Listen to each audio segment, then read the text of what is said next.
Hi friends, उम्मीद करते हैं कि आप सभी बढ़िया होंगे। और आज हम लोग एक नए चैप्टर के साथ आज के सेशन को स्टार्ट करते हैं। आज हम लोग देखेंगे कोऑर्डिनेट ज्योमेट्री, निर्देशांक ज्यामिति के बारे में हम लोग देखेंगे। तो आइए हम लोग समझते हैं कि निर्देशांक ज्यामिति क्या होता है। निर्देशांक ज्यामिति के बारे में देखेंगे हम लोग, और उसके बारे में देखेंगे कि क्यों निर्देशांक ज्यामिति का आविष्कार हुआ, क्यों उसके बारे में पढ़ने के लिए हम लोग को ज़रूरत पड़ा। चलिए आइए समझते हैं निर्देशांक ज्यामिति। जैसा कि आप यहाँ पे देख रहे हैं, ये आपका हो गया निर्देशांक ज्यामिति, चैप्टर का नाम है, और एनसीईआरटी से आज हम लोग पढ़ेंगे चैप्टर नंबर 7।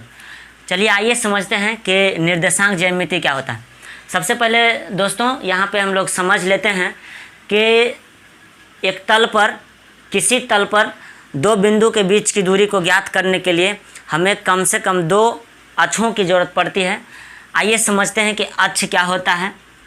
चलिए, तो यहाँ पे हम लोग समझते हैं कि किसी समतल में या किसी तल में दो वैसी लंबवत रेखाएं, दो वैसी रेखाएं जो एक दूसरे को लंबवत किसी बिंदु पर प्रतिच्छेद करती है, लंबवत किसी बिंदु पर प्रतिच्छेद करती है, उसे हम लोग बोलते हैं अक्ष बोलते हैं। क्या बोलते हैं? अक्ष बोलते हैं। और यहाँ पे हम लोग देखते हैं, ये आपका हो गया एक्स अक्ष, या इसको हम लोग बोलते हैं एक्सिस। एक्सिस, तो ये आपका हो गया एक्स अक्ष हो गया, और ये आपका हो गया वाई अक्ष। ये हो गया अक्षों का युग्म, ये अक्षों का युग्म हो गया दोस्तों। तो किसी भी तल में जब हम किसी दो बिंदुओं के बीच की दूरी ज्ञात करेंगे तो उसके लिए हमें कम से कम दो अक्षों की ज़रूरत पड़ती है। और ये अक्ष कौन होता है? तो एक्स एक्सिस और वाई एक्सिस। चलिए अब हम लोग समझते हैं कि वाई अक्ष से जो दूरी मापी जाती है उसे हम लोग क्या कहते हैं। तो यहाँ पे वाई अक्ष से अगर हम दूरी मापते हैं तो उसे हम लोग बोलते हैं एक्स निर्देशांक या भुज बोलते हैं। चलिए यहाँ पे हम लोग समझते हैं, वाई अक्ष से मापी गई दूरी, वाई अक्ष से मापी गई दूरी एक्स निर्देशांक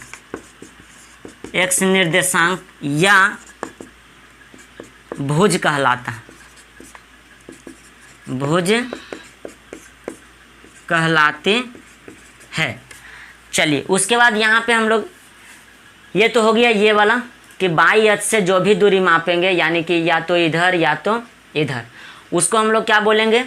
उसको हम लोग बोलेंगे एक्स निर्देशांक। क्या बोलेंगे दोस्त? एक्स निर्देशांक बोलेंगे। और एक्स अक्ष या एक्स एक्सिस से जो मापी गई दूरी होगा, यानी इससे इधर या इधर, ये जो दूरी होगा उसको हम लोग बोलते हैं वाई निर्देशांक। क्या बोलते हैं? वाई निर्देशांक या कोटि बोलते हैं, कोटि बोला जाता है। चलिए उसके बाद हम लोग आगे देखेंगे कि एक्स अक्ष पर जो बिंदुएं होती है उसका नियामक क्या होता है। तो एक्स अक्ष पर का जो नियामक होता है आपका होता है x, 0। इस अक्ष पर जो भी बिंदुएं होंगे उसका नियामक क्या होता है? तो उसका नियामक होता है x, 0।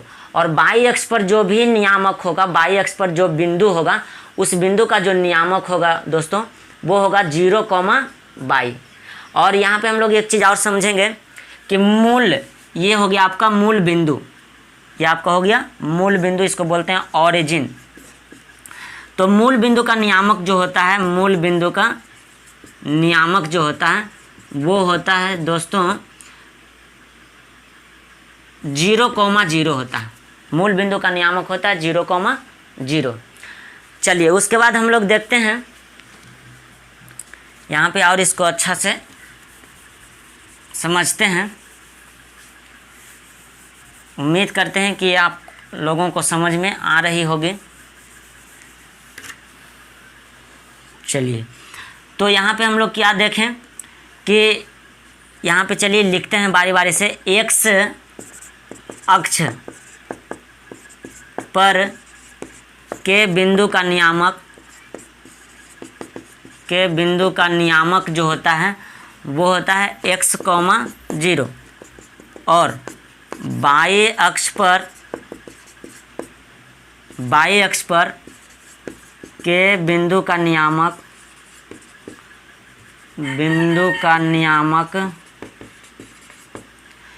बाई अक्ष पर के बिंदु का नियामक होता है दोस्तों 0, बाई।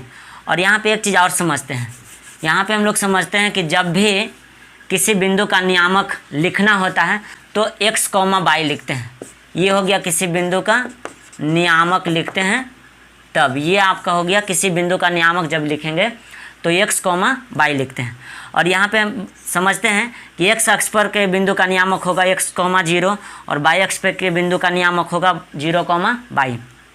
चलिए तीसरा पॉइंट में हम लोग देखेंगे। चलिए सबसे पहले हम लोग समझ लेते हैं कि चतुर्थांश क्या होता है।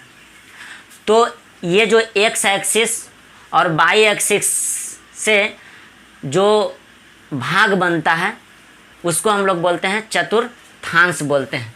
ये आपका हो गया चतुर्थांश। तो ये आपका हो गया फर्स्ट यानी प्रथम चतुर्थांश, ये आपका हो गया प्रथम चतुर्थांश, ये आपका हो गया द्वितीय चतुर्थांश और ये आपका हो गया तृतीय चतुर्थांश और ये आपका हो गया चतुर्थ चतुर्थांश। चलिए इसको इंग्लिश में अगर बोलें तो ये हो गया फर्स्ट क्वाड्रेंट और ये आपका हो गया सेकंड क्वाड्रेंट, ये आपका हो गया थर्ड क्वाड्रेंट और ये आपका हो गया फोर्थ क्वाड्रेंट। चलिए तो यहाँ पे हम देखते हैं कि ये आपका प्रथम चतुर्थांश में जो भी दूरी होगा, जो भी बिंदुएं होगी वो होगा प्लस, ये प्लस होगा।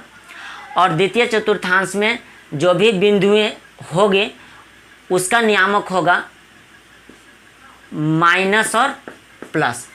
और क्योंकि हम लोग जानते हैं कि अगर इसको हम मान लेते हैं ये हो गया, ये आपका हो गया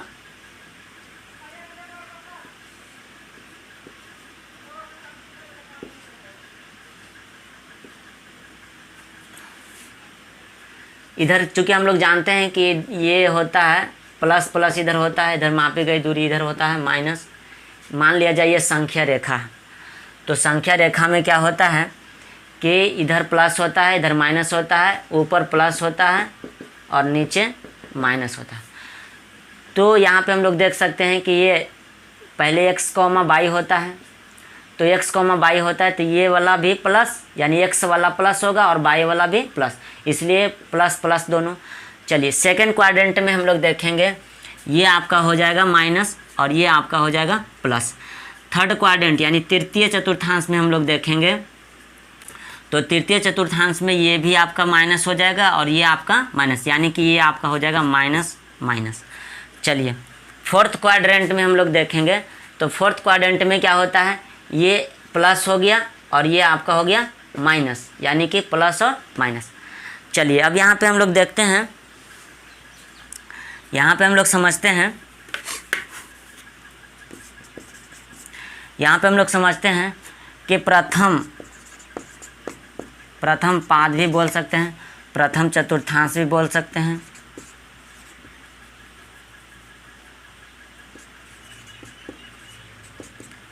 प्रथम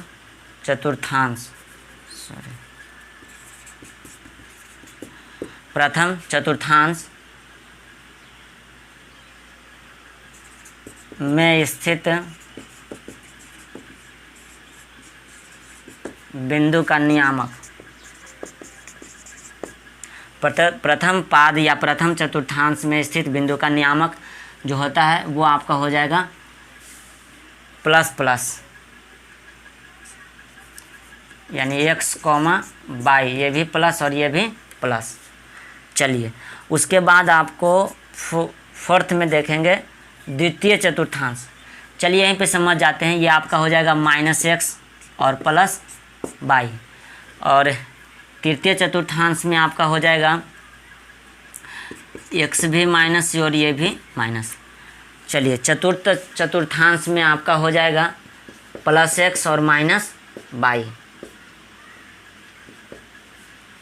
चलिए उम्मीद करते हैं कि आप लोगों को ये समझ में आया होगा। और उसके बाद हम लोग आगे देखते हैं, फिर से एक बार समझ लेते हैं। ये आपका हो गया प्रथम पाद या प्रथम चतुर्थांश में स्थित बिंदु का नियामक जब हम ज्ञात करेंगे तो ये आपका होगा प्लस x प्लस y। और ये आपका हो जाएगा द्वितीय चतुर्थांश में आपका हो जाएगा माइनस x प्लस y। और तृतीय चतुर्थांश में माइनस और माइनस यानी कि दोनों माइनस। और चतुर्थ चतुर्थांश में आपका हो जाएगा दोनों x प्लस और माइनस में y। चलिए अब हम लोग आगे देखते हैं।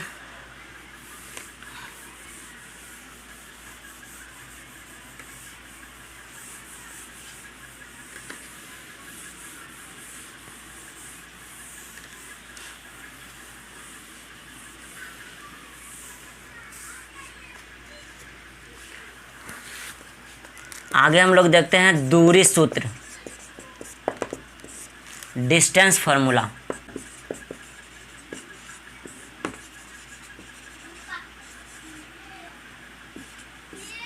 डिस्टेंस फार्मूला तो डिस्टेंस फार्मूला देखते हैं। मान लिया जाए, लेट माना ए और बी दो बिंदुएं हैं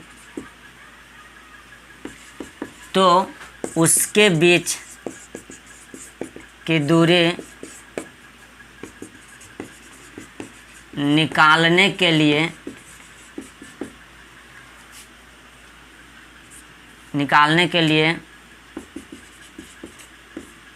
जिस फॉर्मूला का उपयोग करते हैं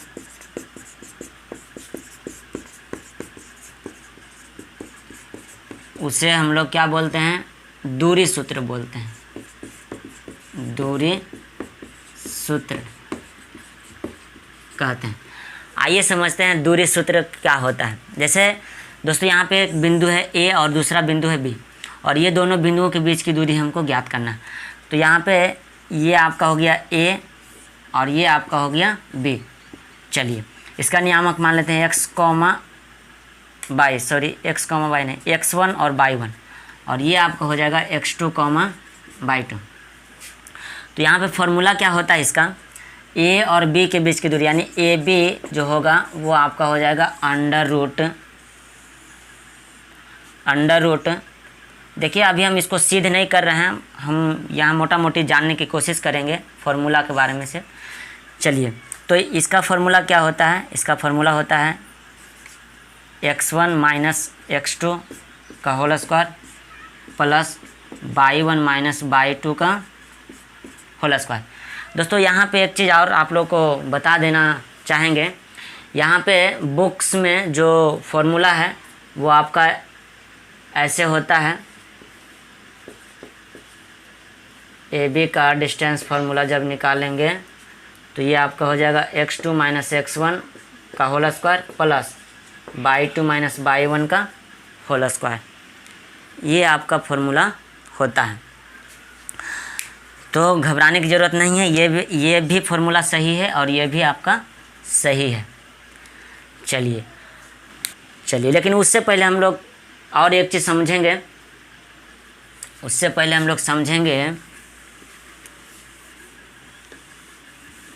चलिए क्वेश्चन यहाँ से ही देख लेते हैं। मान लिया जाए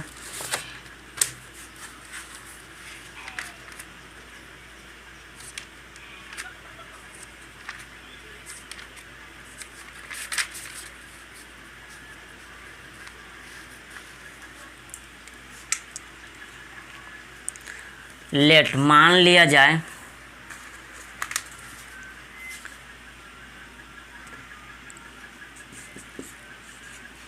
तीन कौमा 4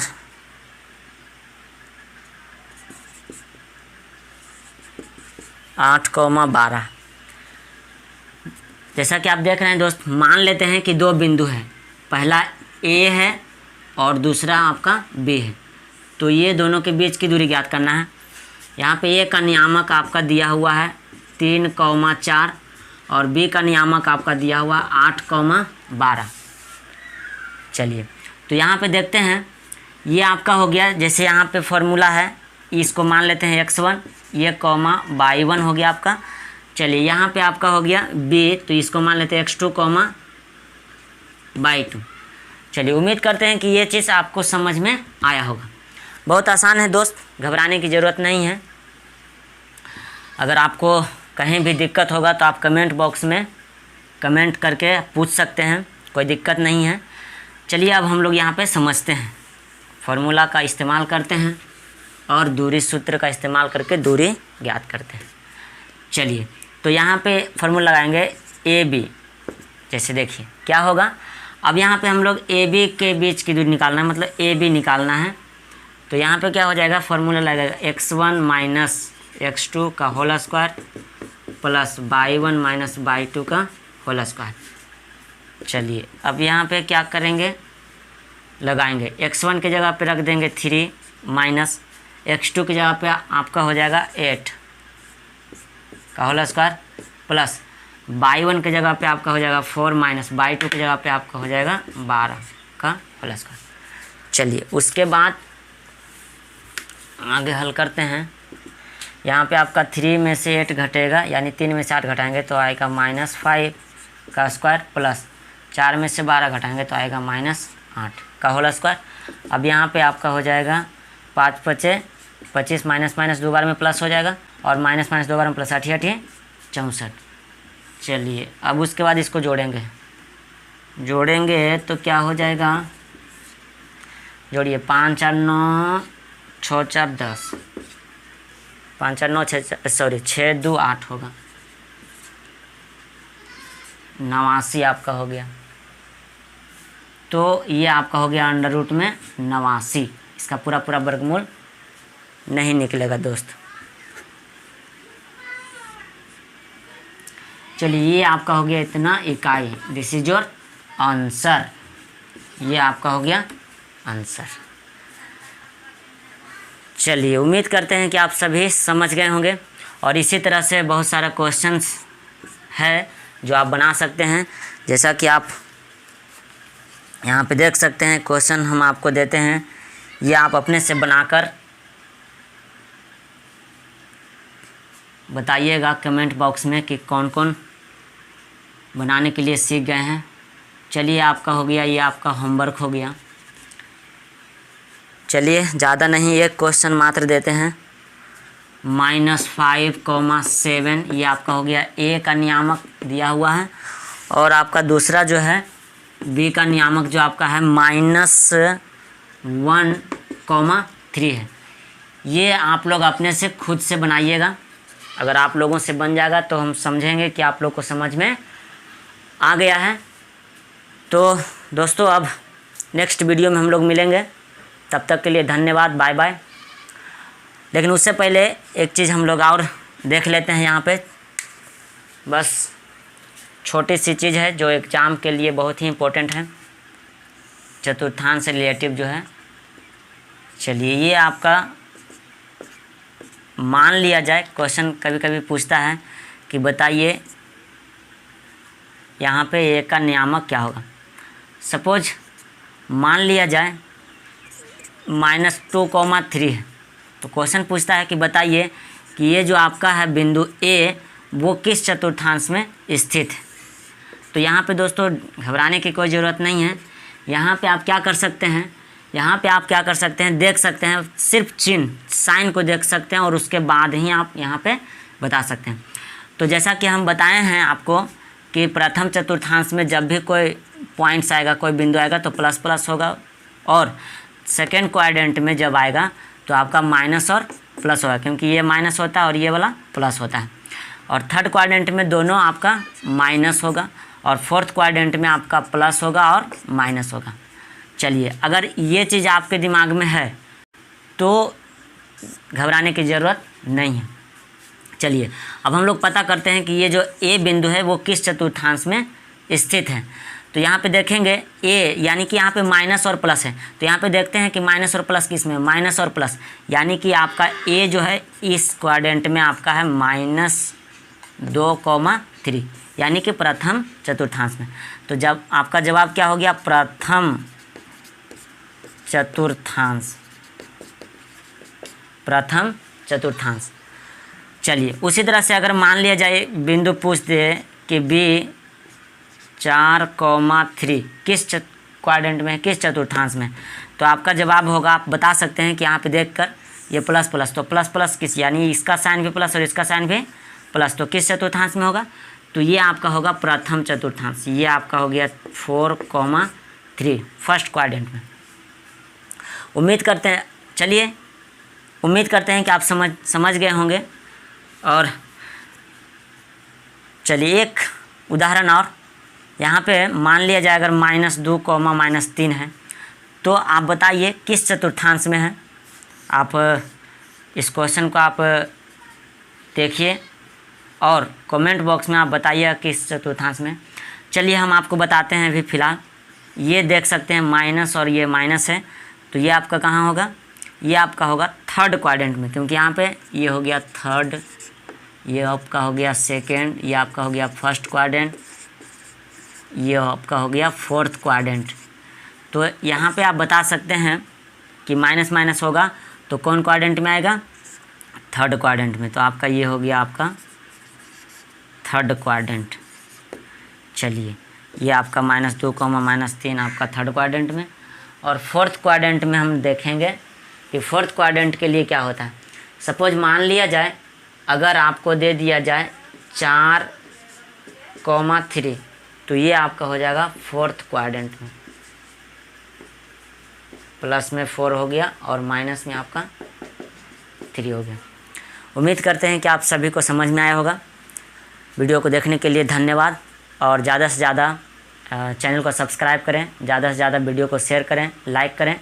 अगर हमारा वीडियो आपको समझ में आता होगा, यूज़फुल होता होगा, हेल्पफुल होता है, तो हमारे चैनल को ज़रूर सब्सक्राइब करें और बेल आइकन को भी आप प्रेस कर लें ताकि कोई भी वीडियो हम बनाएं तो नोटिफिकेशन आपको पहुंच जाए।